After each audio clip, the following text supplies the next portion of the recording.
Hey everybody, in this video I'll be showing you the procedure on how can you use Cash App loan. So if you want to use Cash App loan, you need to follow these steps.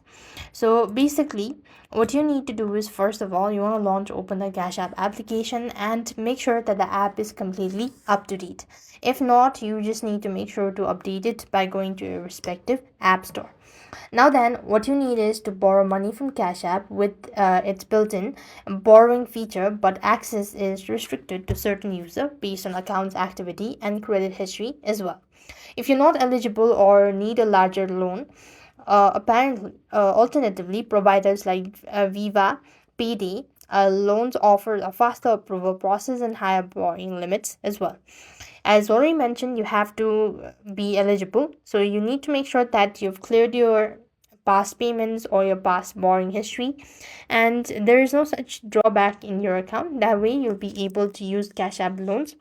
So to access this feature, you just need to go to the banking tab and click on the borrowing or loan options and just follow the on-screen prompt, and that way you'll be able to use Cash App loans.